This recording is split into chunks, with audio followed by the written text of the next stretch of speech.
जलंधर, अपनी अहंकार की तुष्टि के लिए तुम सृष्टि के प्रत्येक नियम को पलटना चाहते हो ना? तो लो, अब देखो अब सृष्टि उल्टी कैसी दिखाई देती है। इसने तो अपना आकार बढ़ा लिया। अब क्या करने वाला है ये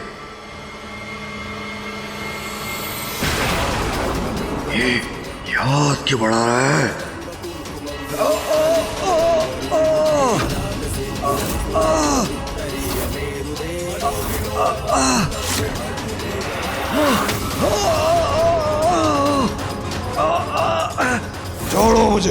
छोड़ो मुझे मायावी शिव, छोड़ो मुझे। क्यों, अब क्या हुआ जलंधर? सृष्टि को उल्टा देखना चाहते हो ना? तो अब देख लो।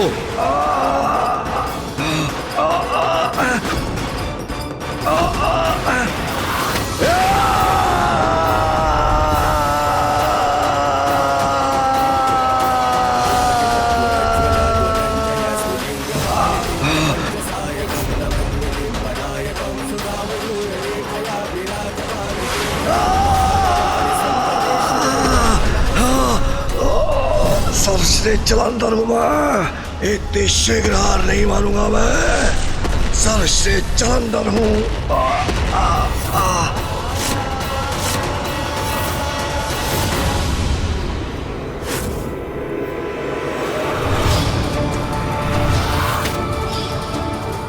आज अपनी दिव्य शक्ति का आभास कराता हूं इसे।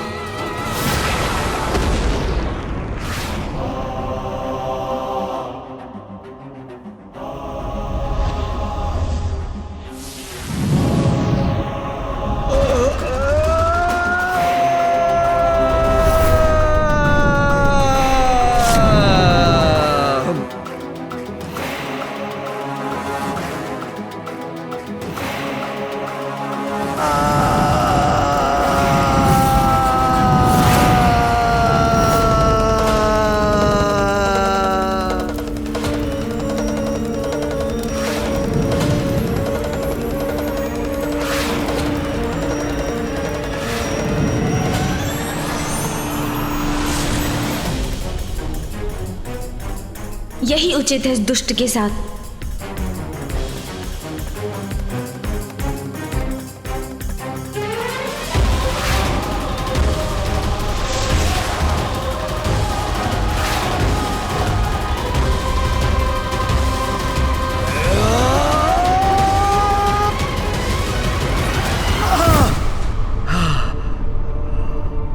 क्या हुआ जलंधर?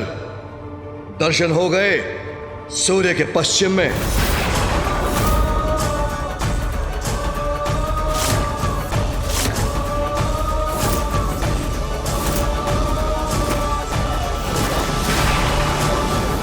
पिताश्री महादेव की क्रोधाग्नि से कोई नहीं बच सकता।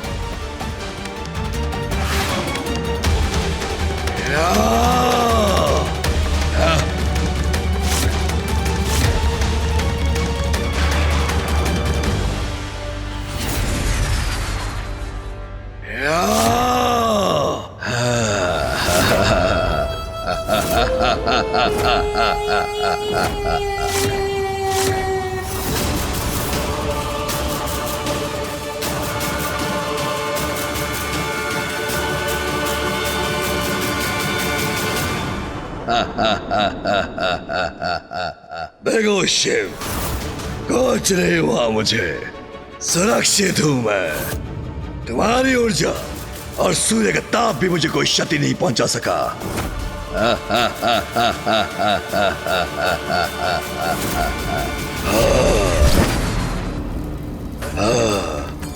तुम्हारी इस चुनौती से मुझे बहुत आनंद आया, किंतु अब आनंदित होने की बारी तुम्हारी है।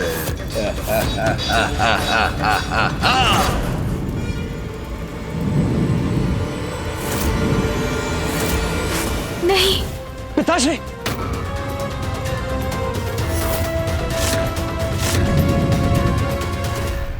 इस प्रकार तो जलंधर महादेव में और रोष उत्पन्न कर रहा है।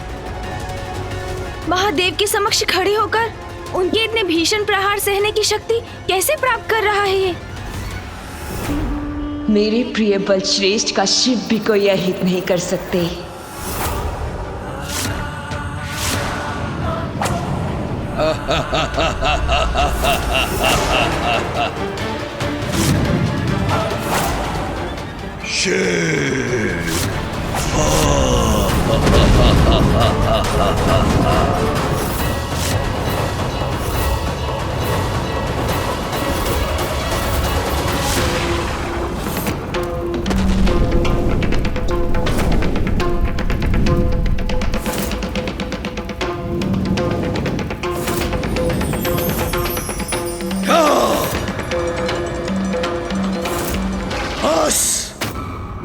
शिव, भगवान सर्वश्रेष्ठ जलंधर अपने हाथों से तुम्हारा अंत करेंगे।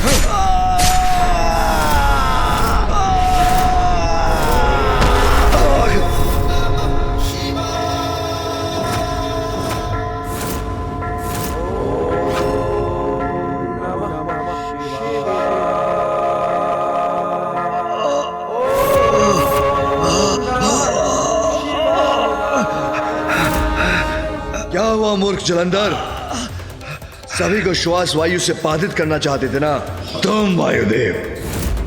तुम स्थिर होकर श्वास वायु का प्रवाह रोक दो। अब स्वयं को श्वास प्राप्त नहीं हो रही तो कैसा प्रतीत हो रहा है तुम्हें?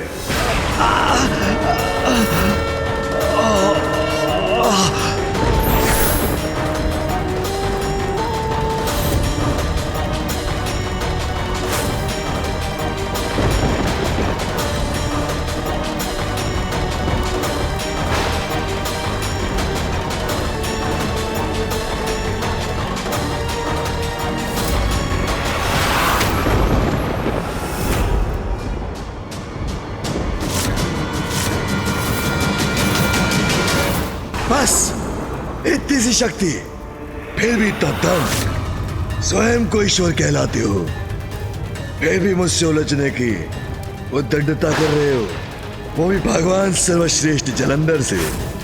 आप देखो भगवान सर्वश्रेष्ठ जलंधर की शक्ति।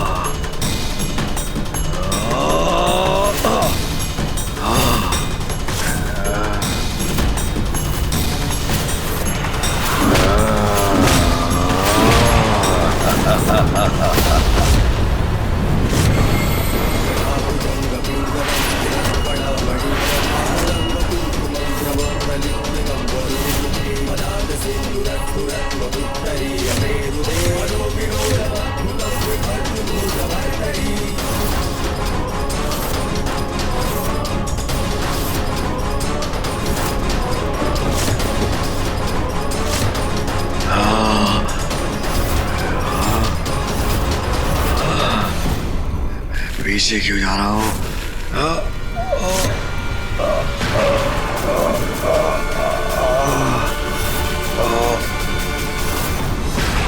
पराजय क्यों नहीं स्वीकार कर लेते शिव? कितनी बार मेरा वध करने का प्रयास कर चुके हो किंतु असफल रहे, क्योंकि मैं अमर हूं, अपराजय हूं।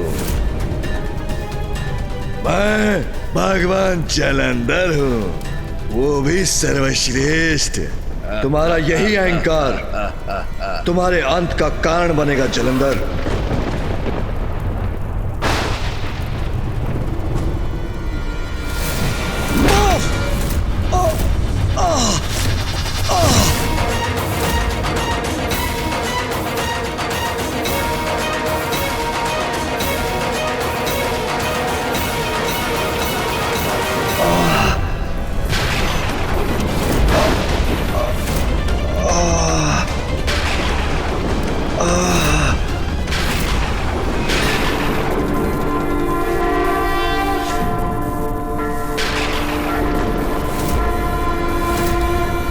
तुम्हें विद्युत का प्रवाह नहीं चाहिए था ना जलंधर। इंद्रदेव, स्मरण रहे, आज से न विद्युत होगी, न मेघ, न वर्षा।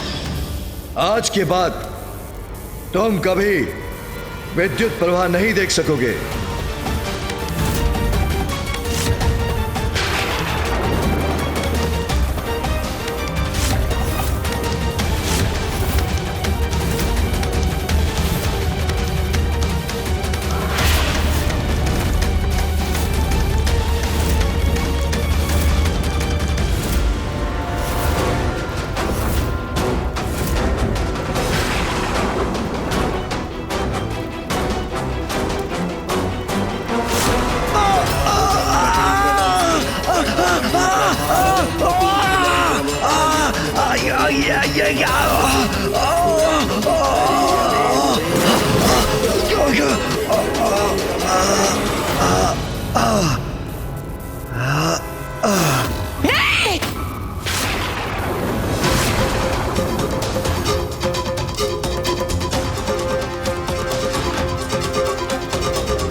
तो कुछ भी कर लो शिव, मेरा कुछ नहीं हो सकता।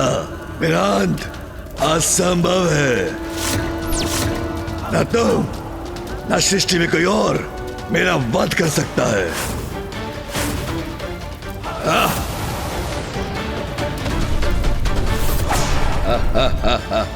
और कोई वार कर सकते हो तो वो भी करके देख लो शिव। अबे ये कैसे संभव है? महादेव के सभी प्रहार कैसे सह रहा है ये दुष्ट? कैसे अंत होगा इसका? गणेश ने तो कहा था कि महादेव के द्वारा ही इसका अंत होगा, किंतु ये क्या हो रहा है? मैं भी नहीं समझ पा रहा हूँ माँ। पिताश्री द्वारा उनका वध करने पर भी पुनर्जीवित होकर पुनः कैसे खड़ा हो रहा है जलंधर? जितनी बार जलंधर गिरेगा उतना ही महादेव का क्रोध भी बढ़ेगा।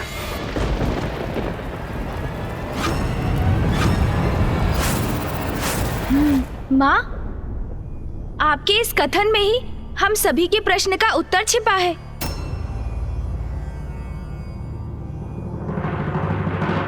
कैसा उत्तर पुत्र? माँ, जलंधर पिताश्री की क्रोधाग्नि का ही परिणाम है। जितना वो क्रोधित होंगे उतना ही उनके क्रोध से बल पाकर जलंधर और शक्तिशाली होगा। गणेश उचित कह रहा है, किंतु इसका तोड़ क्या है? अभी तो जलंधर का जीवन महादेव का उपहास कर रहा है, और हर बार जब भी जलंधर उठता है तो महादेव का क्रोध और भी बढ़ जाता है। ये तो ऐसा चक्र बन गया है कि जिसे हम तोड़े भी तो कैसे? हमें पिताश्री के क्रोध को शांत करना होगा। माँ,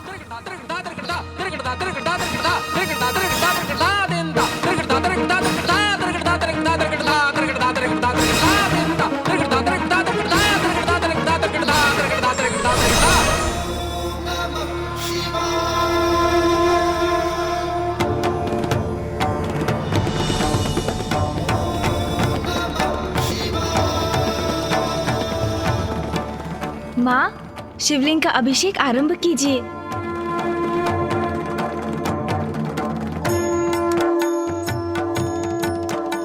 महादेव के क्रोध को शांत करने का तो यही उचित उपाय है।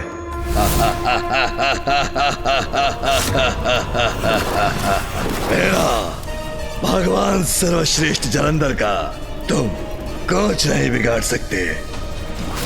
सर्वशक्तिमान हूं मैं और अपनी शक्ति से पराजित करूंगा तुम्हें।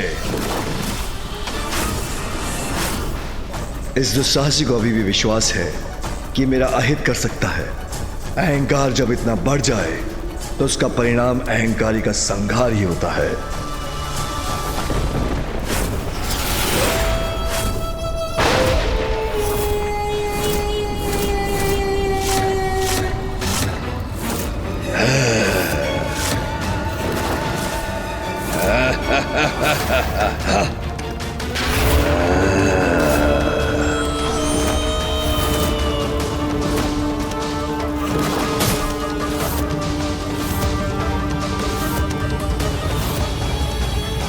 सर्वश्रेष्ठ जलंधर हूं मैं।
कोई आयत नहीं कर पाओगे तुम मेरा शिव।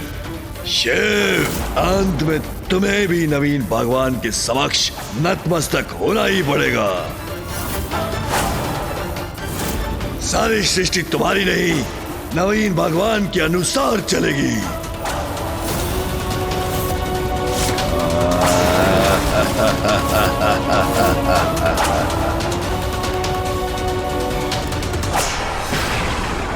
शिव से हर प्रकार से श्रेष्ठ है मेरे प्रिय बल श्रेष्ठ।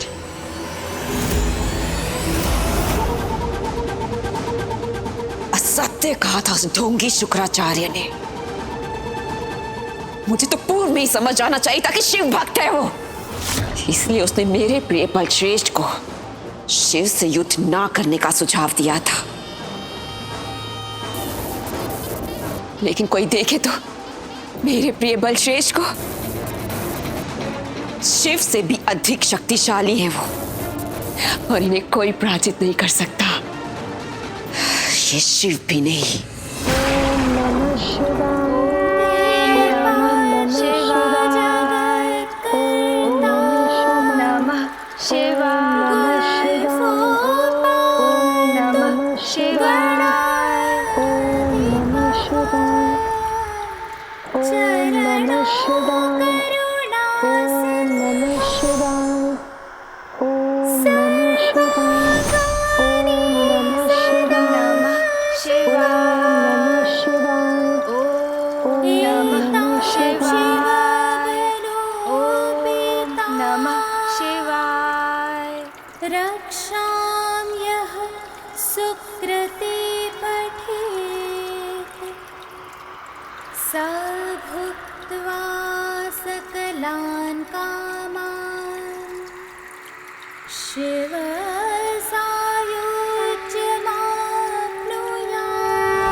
मेरे साथ युद्ध करने में शिव की शक्ति क्षीण पड़ रही है।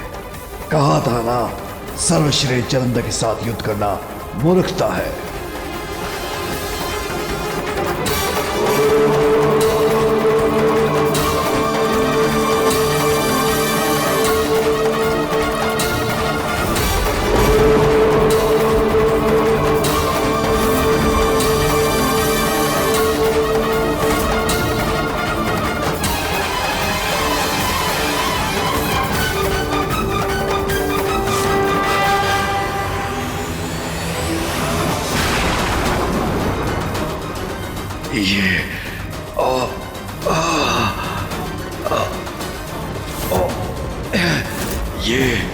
ये क्या हो रहा है?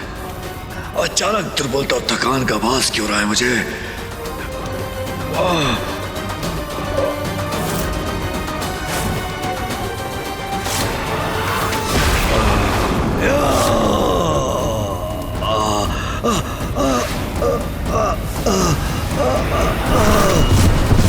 गणेश जी, आपकी युक्ति तो काम कर रही।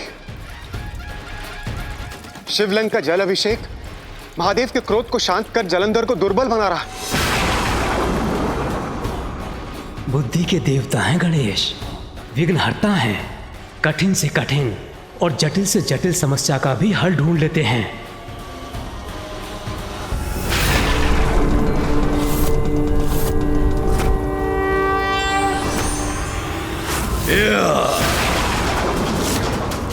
क्या लगता है तुम्हें?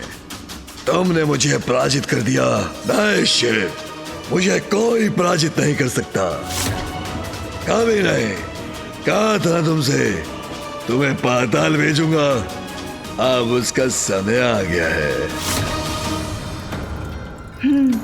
मुझे ही कुछ करना होगा। पिताश्री को शांत करने में सफल हुआ हूँ मैं, किंतु मुझे शंका है कि जलंधर पुनः पिताश्री को उत्तेजित करेगा, और यदि ऐसा हुआ तो पिताश्री का क्रोध पुनः चरम पर पहुंचेगा, जिससे जलंधर की शक्ति में पुनः वृद्धि होगी।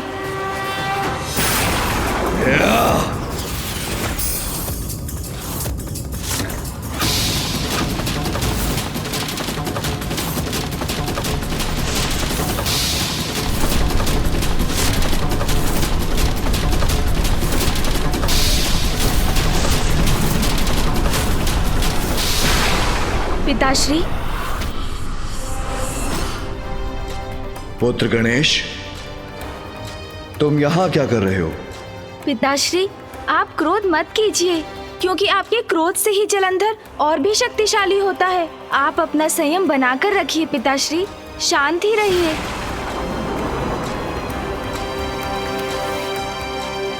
उचित है गणेश।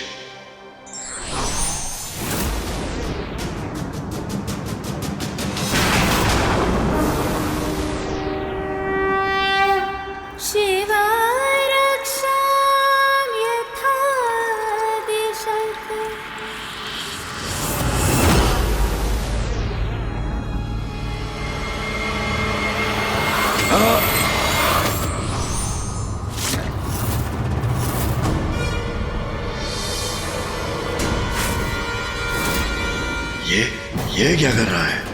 मुझसे युद्ध करने के स्थान पर मध्य आकाश में ध्यान क्यों कर रहा है ये?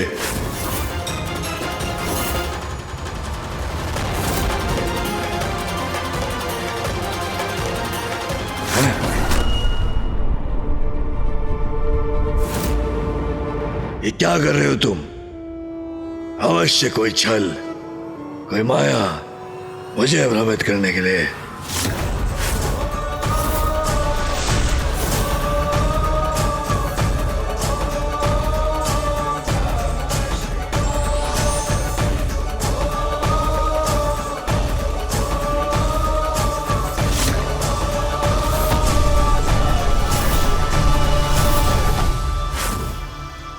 जलंधर, मेरी क्रोधाग्नि से उत्पन्न हुए हो तुम, और मेरे क्रोध के बल पर ही मुझसे युद्ध कर रहे हो।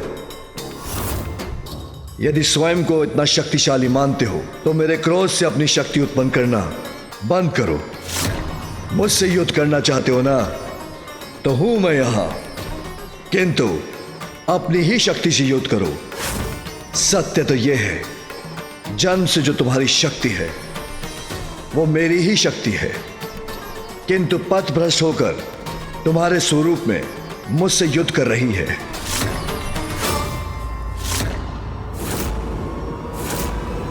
बात बोल रहे हो तुम? इतना तो साहस कैसे आया तुम्हें?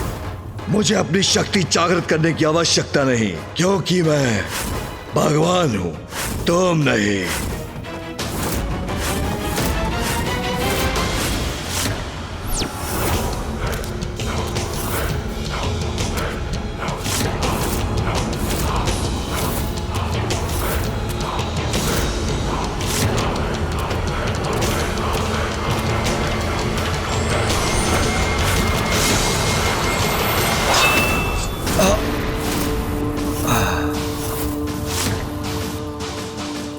ओम नमः शिवाय।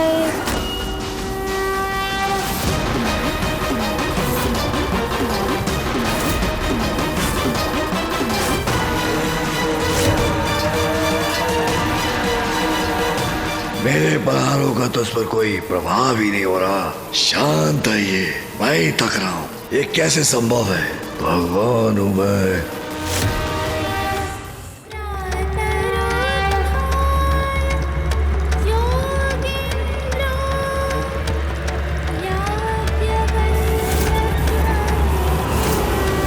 जलंधर शक्तिहीन हो रहा है।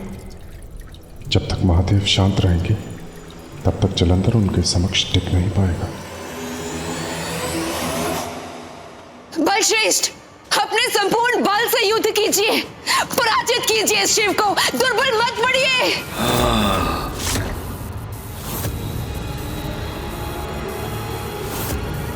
शिव मुझ पर भारी कैसे पड़ रहा है?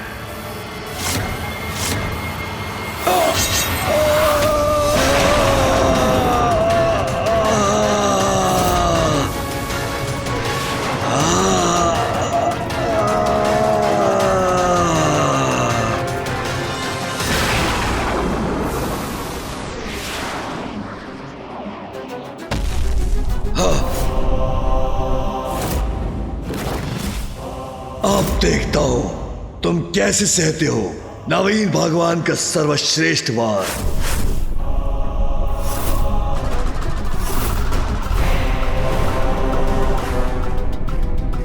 अब इसके अंत का समय आ ही गया है।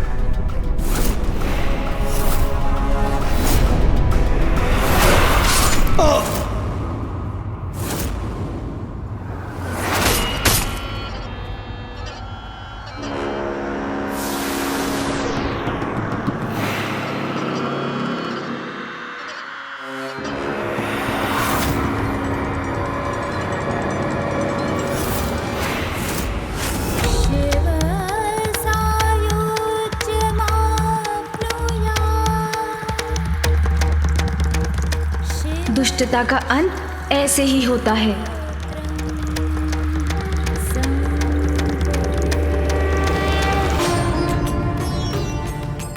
महादेव ने जलंधर का शीश उसके धड़ से विलग कर दिया। कदाचित जलंधर का अंत हो गया हो।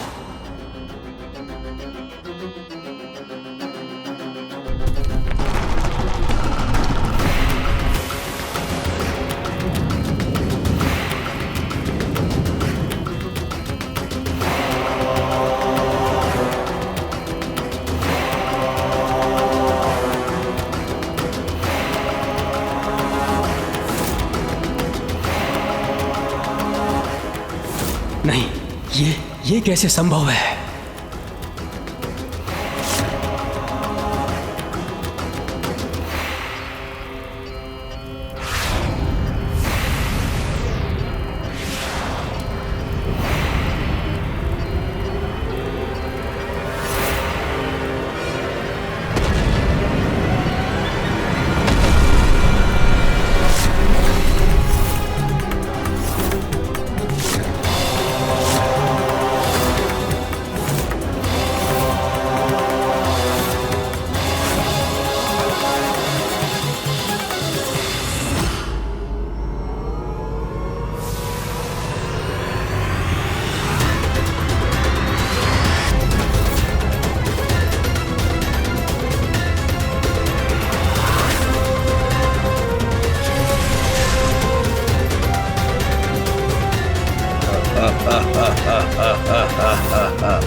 कोई मेरा वध नहीं कर सकता, तुम भी नहीं शिव।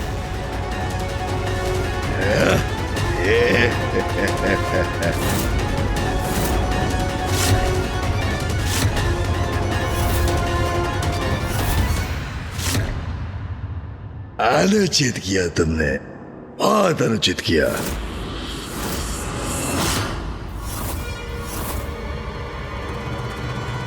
मेरे प्रिय बलश्रेष्ठ, आप श्रेष्ठ हैं, श्रेष्ठतम हैं। जलंधर के इस प्रकार पुनर्जीवित हो जाने के पीछे रहस्य क्या है, ये ज्ञात करना ही होगा मुझे। फिर वो पुनर्जीवित कैसे हो गया? ये क्या हो रहा है? अभी तक तो पिताश्री का क्रोध उसकी शक्ति बन रहा था, इसीलिए पुनर्जीवित हो रहा था ये। किंतु अब तो पिताश्री शांत हैं। जलंधर का वध भी किया उन्होंने, फिर वो कैसे जागृत हो उठा? इसका तो यही अर्थ है कि मात्र पिताश्री का क्रोध ही उनकी शक्ति का स्रोत नहीं, कुछ और भी है जिससे बल पाकर जलंधर सुरक्षित है। और क्या हो सकता है जिससे बल मिल रहा है जलंधर को? जो महादेव के बल को विफल करे, ऐसा बल और किसमें हो सकता है भला? इस रहस्य को शीघ्र ज्ञात करना होगा हमें। कैसे दूर होगा ये संकट? प्रथम पूज्य श्री गणेश जी की युक्ति और महादेव के प्रहारों के बाद भी इसका अंत नहीं हो रहा। नहीं, कुछ तो अनुचित हो रहा है। ये संभव नहीं, मुझसे ही कुछ भूल हो रही है। कुछ तो है जिस पर ध्यान नहीं गया मेरा, किंतु क्या है वो रहस्य जो मैं भी नहीं देख पा रहा हूँ? कोई तो राह होगी, कोई तो समाधान होगा।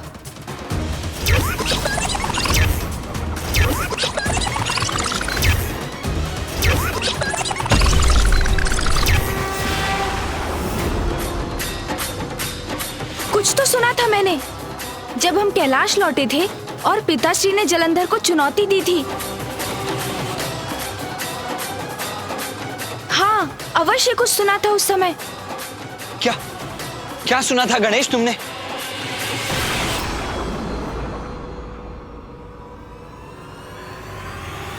आपको कैलाश के निकटों शिव के समक्ष नहीं जाना है, क्योंकि एकमात्र शिव ही है जो आपका वध कर सकते हैं। इसलिए आपको सदैव कैलाश से दूर रहना है बलश्रेष्ठ। आपको कैलाश के निकटों शिव के समक्ष नहीं जाना है। जब तक तुम जीवित हो, मेरा कोई वध नहीं कर सकता। वृंदा, वृंदा, वृंदा। वृंदा? वृंदा? तुम्हारे कहने का अर्थ है जलंधर की पत्नी वृंदा? हाँ मामा जी, जलंधर की पत्नी है वृंदा। उन्होंने उनसे कहा कि जब तक वो उनके साथ है, उनका कोई अहित नहीं हो सकता। ये नाम तो मेरे एक भक्त का है। मामा जी की भक्ति?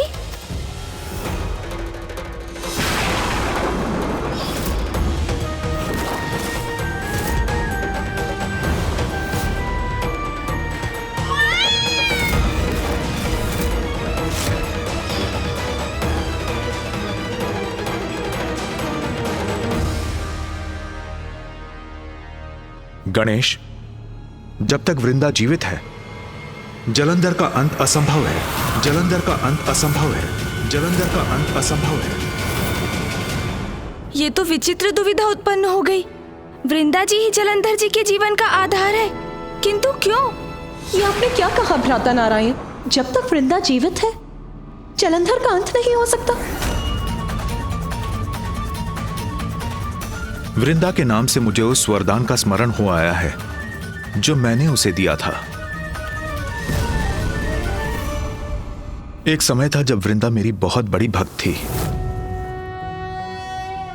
शांताकारं भुजगशयनं पद्मनाभं सुरेशं विश्वाधारं गगनसदृशं मेघवर्णशुभांगं लक्ष्मीकान्तं कमलनयनं योगिभिर्धान्यगम्यं वन्दे विष्णुं भवभयहरं सर्वलोकैकनाथम्।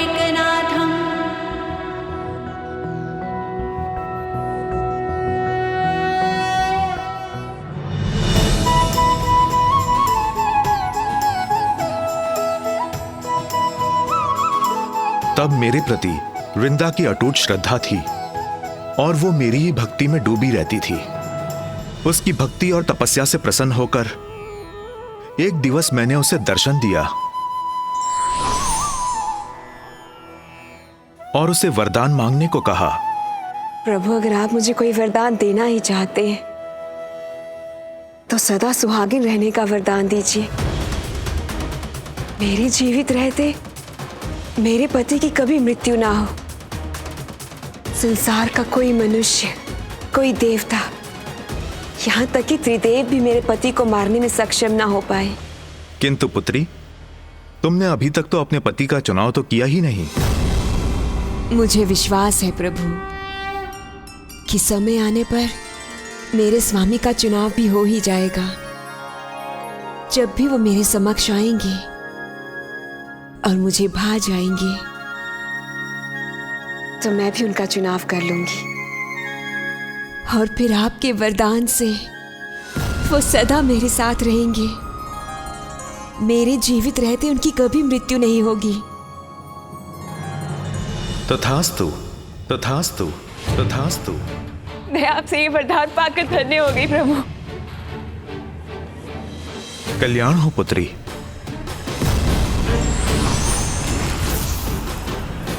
किंतु नियति को कुछ और ही स्वीकार था। सरल, निष्कपट, पावन हृदय, मेरे प्रति श्रद्धालु, मेरी भक्ति में सदैव डूबी रहने वाली वृंदा ने पति रूप में चुनाव भी किया तो उस दुष्ट असुर जलंधर का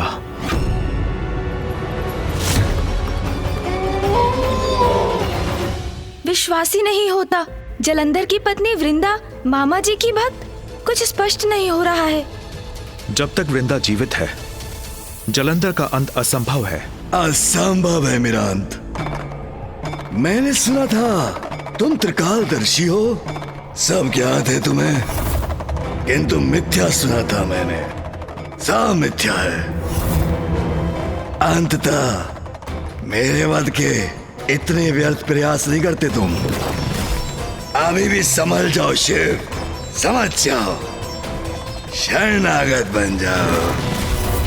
मैं भगवान सर्वश्रेष्ठ जलंधर हूँ, मैं अमर हूँ। तुम कितने मूर्ख हो जलंधर, तुम अभी तक नहीं समझे कपट, कुटिलता और दुष्टता कभी भी अमर नहीं होते। उनका अंत तो होकर ही रहता है। अंत करोगे असंभव को संभव बनाओगे, मिथ्या भगवान। मामा जी, आपकी भक्ति सरल हृदय वृंदा और उस वृंदा में बहुत भेद है। जिससे हमारी भेंट हुई थी वो तो बहुत अभिमानी थी, विचित्र वस्त्र और आभूषण धारण किए थे उसने। आपकी भक्ति में इतना बड़ा परिवर्तन कैसे संभव है मामा जी? कदाचित जलंधर की पत्नी कोई और वृंदा है। नहीं गणेश, वृंदा में आए परिवर्तन का कारण जलंधर ही है। वृंदा के साधारण पुजारिन रूप से, उसकी साधारण वेशभूषा से जलंधर उसकी ओर कभी आकर्षित नहीं होता, क्योंकि बुरे और बुराई को सादगी कभी नहीं भाती।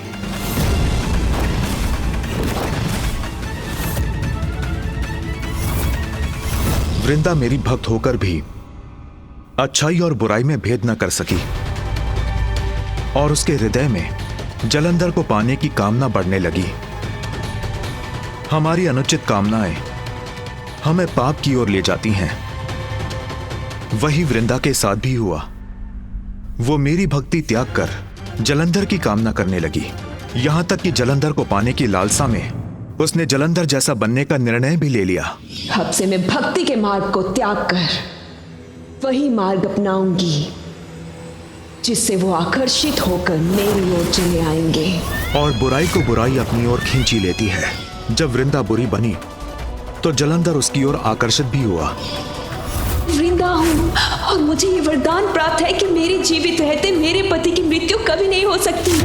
और जब जलंधर को उस वरदान के बारे में ज्ञात हुआ तो वो उसकी ओर और भी लालायित हुआ और इस प्रकार इन दोनों का विवाह संपन्न हुआ।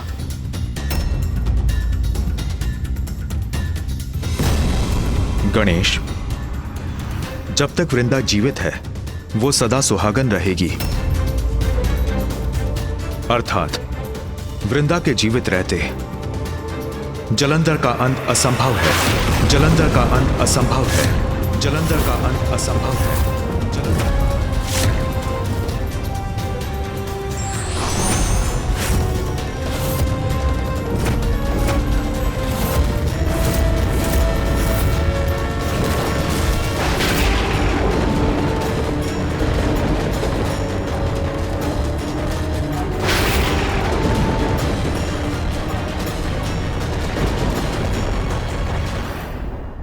महादेव अपने चंद्रहास का वार कर रहे हैं, जो जलंधर का अंत करने में अवश्य सक्षम होगा, और इस अंतराल में गणेश उसके अंत का कोई ना कोई उपाय अवश्य ढूंढ लेगा। अब कुछ करने का समय आ गया है। चंद्रहास में महादेव की विशेष शक्तियां समाहित हैं। ये एक अमोघ अस्त्र है। पुनः प्रयास कर लो। अपना एक खड़क प्रयोग करके देखना चाहते हो तो वो भी देख लो। मुझे कुछ नहीं हो सकता, क्योंकि मैं भगवान सर्वश्रेष्ठ जलंधर हूं।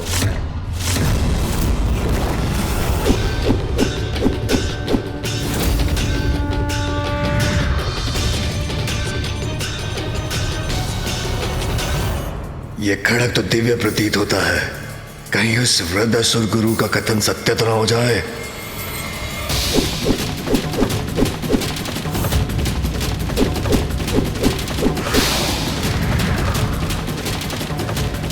नहीं, कुछ नहीं होगा मुझे, कुछ नहीं हो सकता मुझे। स्वामी, महादेव के चंद्रहास के वार से तो कोई सुरक्षित नहीं रह सकता। वृंदा को प्राप्त हुआ नारायण का वरदान या महादेव का अस्त्र प्रहार, दोनों ही अकाट्य हैं। अब क्या होगा स्वामी?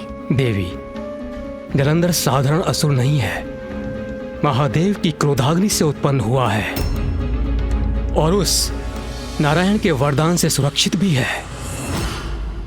कैसे होगा इसका अंत? इतना बड़ा प्रहार किया शिव ने मेरे बलश्रेष्ठ पर। नहीं, मुझे चिंता नहीं करनी चाहिए। जब तक मैं शेष हूं, मेरे बलश्रेष्ठ को कोई क्षति भी नहीं पहुंचा सकता।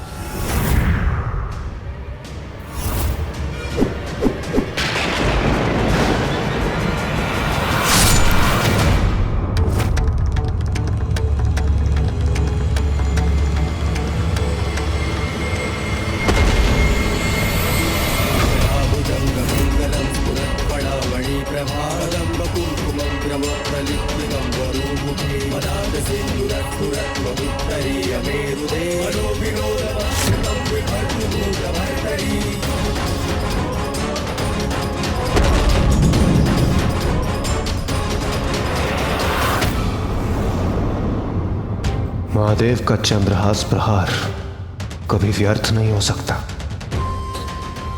महादेव का प्रहार जलंधर को आघात देगा, किंतु मेरे वरदान की अवमानना नहीं करेंगे महादेव। जलंधर को आहत होने से तो कोई नहीं रोक सकता, किंतु बिना वृंदा का अंत हुए उसका अंत भी कहाँ संभव है।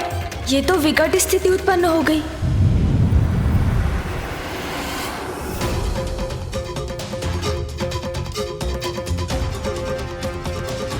महादेव ने चंद्रहास का प्रहार तो अवश्य किया है, किंतु जलंधर रूपी संकट को लेकर मेरा मन अब भी सशंकित है।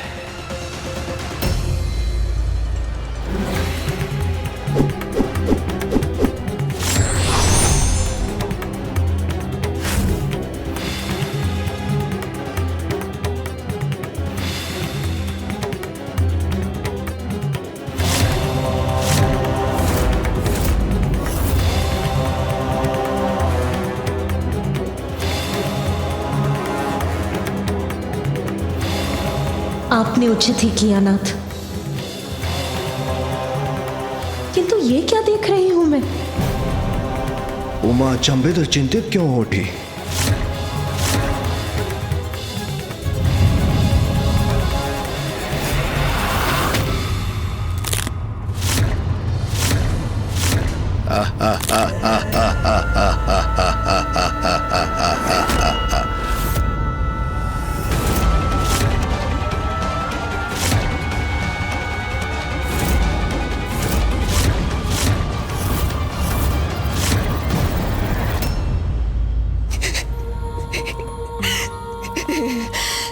आनंद आ रहा है, मुझे बहुत आनंद आ रहा है।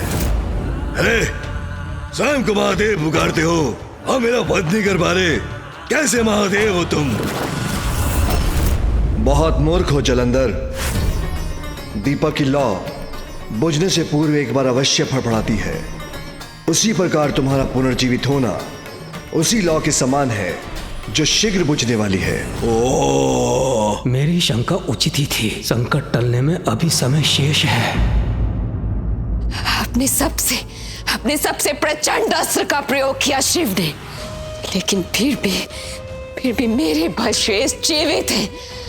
अब तो प्रमाणित हो चुका कि भगवान है मेरे प्रिय बलश्रेष्ठ, सर्वश्रेष्ठ जलंधर। और मैं हूं उनकी शक्ति। महादेव का चंद्रहास भी जलंधर का अंत नहीं कर पाए। गणेश जी, अब आप ही इसका हल निकालें। समस्या कितनी भी विकट क्यों ना हो, उसका समाधान अवश्य होता है देवराज। और इस समस्या को मिटाने का उपाय है वृंदा।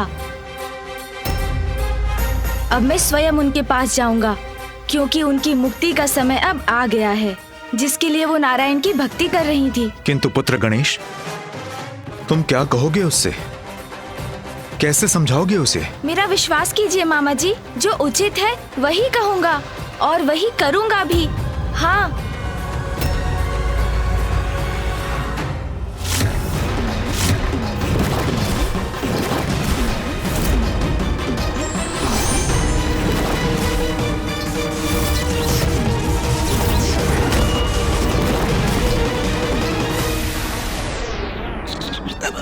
प्रभु, यदि आप वृंदा जी के साथ युद्ध करने जा रहे हैं तो कदाचित मुझे अपना कवच धारण कर लेना चाहिए था।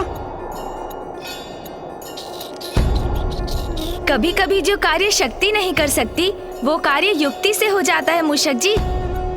और जहाँ अस्त्र निरर्थक हो जाते हैं वहाँ शब्दों को अस्त्र बनाना पड़ता है। हाँ, इसलिए जो कार्य शांति पूर्वक हो सकता है उसमें युद्ध कदाचित उचित नहीं। प्रभु, अभी तो हम ऋषि अगस्त्य के क्रोध से रक्षित हुए हैं और अब आप मुझे शंका हो रही है। ये कैसे संकट में प्रवेश करवा रहे हैं मुझे? मूषक जी, संकट के भीतर नहीं, उसे दूर करने के लिए जा रहे हैं हम, जो हमारा कर्तव्य भी है। शंका दूर कीजिए और अपनी गति बढ़ाइए आप। जी प्रभु। कार्य जितना शीघ्र संपन्न हो उतना ही उत्तम होता है मूषक जी। चलिए। जो आज्ञा प्रभु।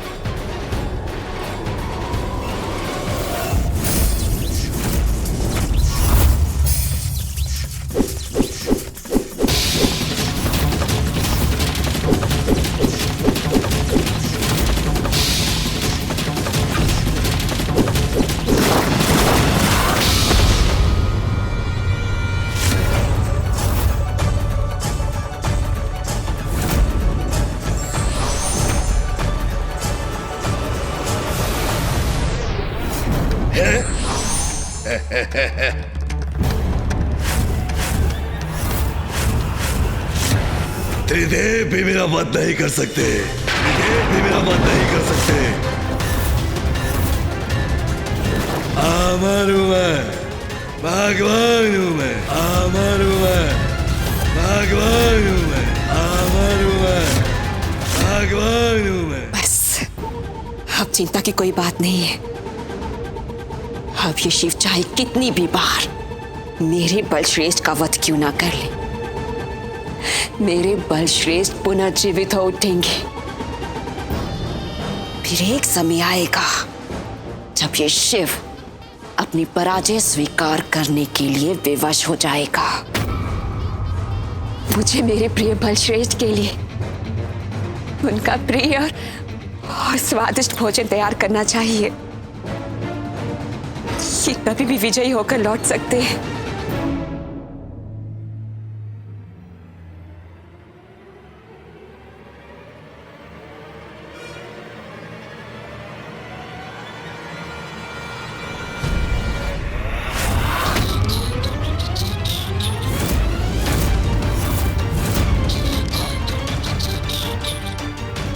ये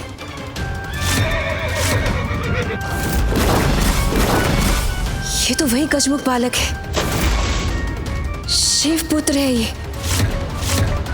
लेकिन ये यहाँ कैसे आया? क्या कर रहा है यहाँ पे? सुनो, रुको!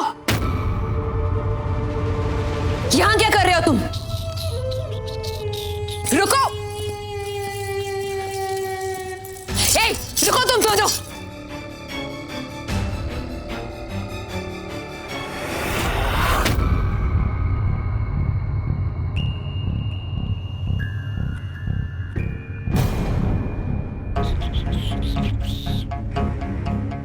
यहां से ये कैसी ध्वनि आ रही है?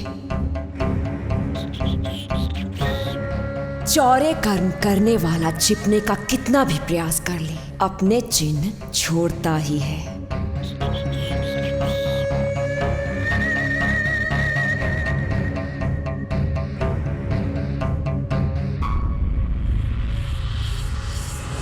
प्रभु, पूर्ण विश्वास है ना आपको? जो लेने आए थे वो मिल गया आपको?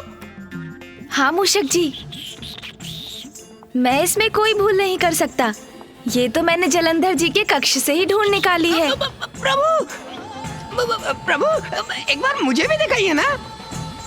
नहीं नहीं मूषक जी, ये तो वो शक्ति है जिससे जलंधर का अंत हो सकता है। अच्छा, भैया ने मुझे बताया था कि जलंधर को नष्ट करने का एकमात्र यही उपाय है।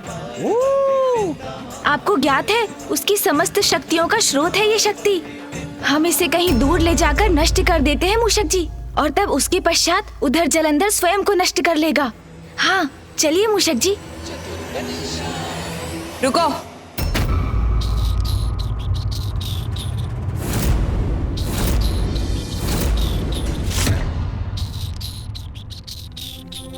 कौन सी शक्ति के बारे में बात कर रहे थे तुम दोनों?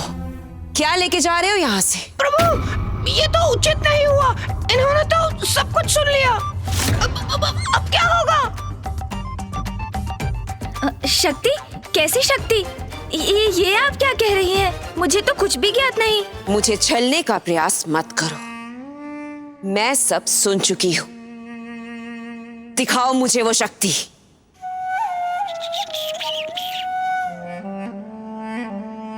ये गजमुख अवश्य मेरे साथ कोई छल कर रहा है। ऐसी कोई शक्ति है ही नहीं, क्योंकि मेरे प्रिय बलश्रेष्ठ ने मुझे किसी ऐसी शक्ति के विषय में नहीं बताया। क्या दिखाओगे तुम? ऐसी कोई शक्ति है ही नहीं। इससे पूर्व में भी जब तुम आए थे तो बहुत उपद्रव किया था तुमने, और अब जब तुम्हारे पिता मेरे प्रिय बलश्रेष्ठ से पराजित होने वाले हैं तो तुम कोई बड़ी समस्या खड़ी करने आए हो यहाँ। उचित है वृंदा जी, यदि आपका यही विश्वास है तो यही सत्य होगा। इसलिए जब मैं आपके और जलंधर जी के लिए कोई संकट नहीं, मेरे हाथों में कोई भी अद्भुत शक्ति नहीं, तब तो आपको मुझे निसंकोच लौटने देने में कोई आपत्ति नहीं होगी। चलिए मूषक जी। अरे, ये तो जा रहा है यहाँ से।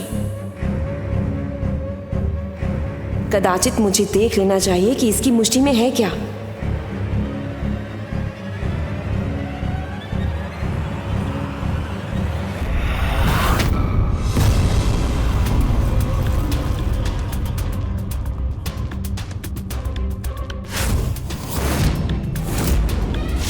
सब कुछ अस्त व्यस्त है। संपूर्ण कक्ष में खोजबीन की है उस बालक ने मेरे बलश्रेष्ठ की। कहीं सत्य में तो कुछ नहीं प्राप्त हो गया उसे, जिससे कि मेरे प्रिय बलश्रेष्ठ को क्षति पहुंच जाए। नहीं नहीं, मुझे रोकना होगा उसे।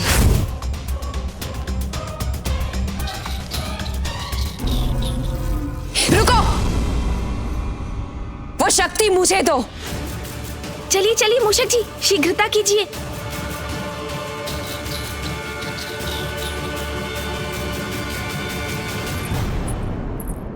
कदापि नहीं दूंगा,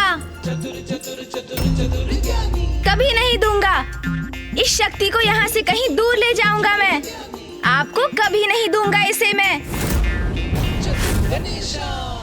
मेरे पति मेरे प्रिय बलश्रेष्ठ ने इस राजभवन को सुरक्षा कवच से सुरक्षित रखा है, जिसे भेद कर तुम कहीं नहीं जा सकते। वृंदा जी, आप कितनी भोली हैं। हम जिस प्रकार यहाँ आए थे उसी प्रकार यहाँ से चले भी जाएंगे। वृंदा जी, जलंधर जी को पराजित करने के लिए मैं शक्ति को आपसे सुरक्षित रखूंगा, ले जाऊंगा यहाँ से, और आप मुझे कुछ नहीं कर सकेंगी। इतनी उद्दंडता तुमने सोच भी कैसे लिया कि तुम उस शक्ति को यहाँ से लेके जा सकते हो? अभी इसी क्षण लौटो यहाँ।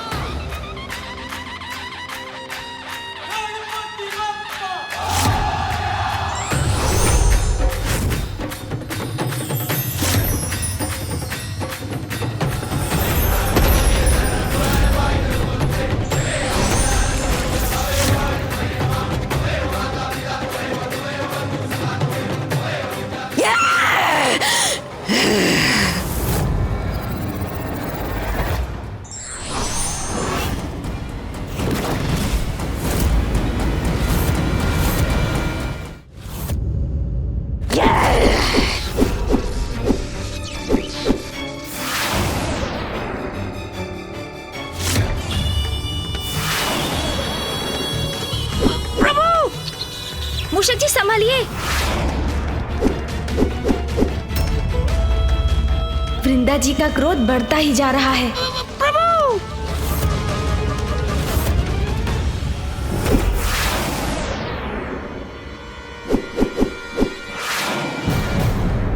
इस बार मैं तुम्हें यहाँ से जाने नहीं दूंगी। प्रभु, हमें यहाँ से शीघ्र निकलना चाहिए। मूषक जी धीरज रखिए, धीरज।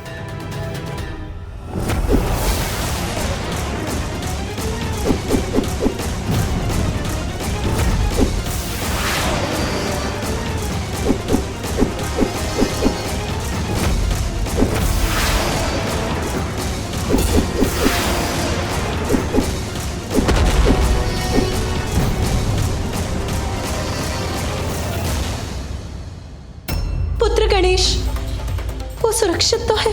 मैं इस प्रकार निष्क्रिय नहीं रह सकता। कदाचित गणेश को मेरी आवश्यकता है, मुझे उसके पास जाना ही होगा। रुको कार्तिकेय, गणेश बुद्धि से श्रेष्ठ है, मुझे विश्वास है वो वहां सुरक्षित होगा। गणेश भली भांति जानता है कि वो क्या कर रहा है।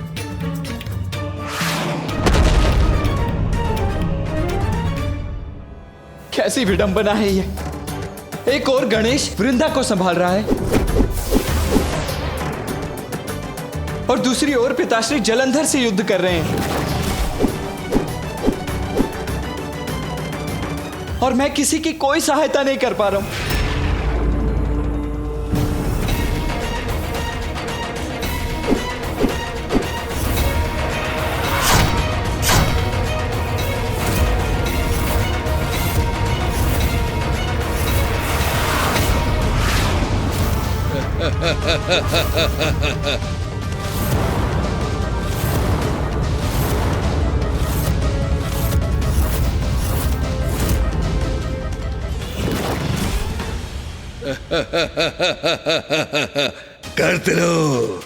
करते रहो मुझ में वार।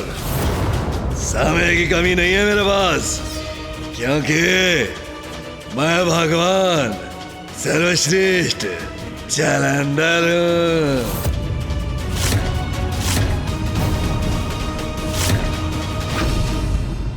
रुको बालक, तुम्हारा अंत करूंगी मैं। प्रभु बचिए।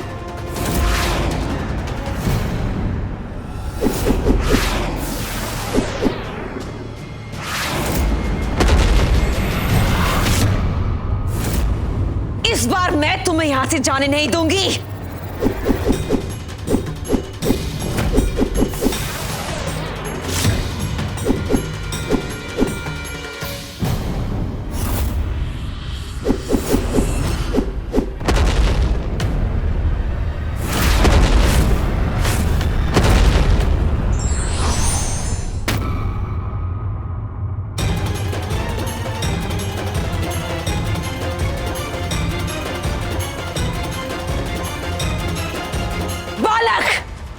आओ तुम, मेरे समक्ष आओ।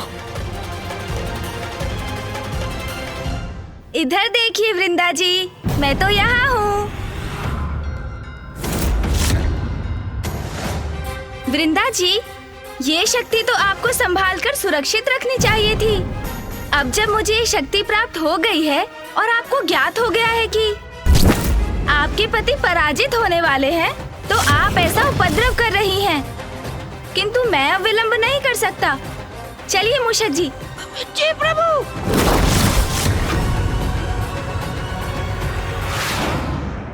तुम कहीं भी चले जाओ गजमुख, किंतु मैं तुमसे वो शक्ति छीन कर ही रहूंगी और फिर तुमको नष्ट कर दूंगी मैं।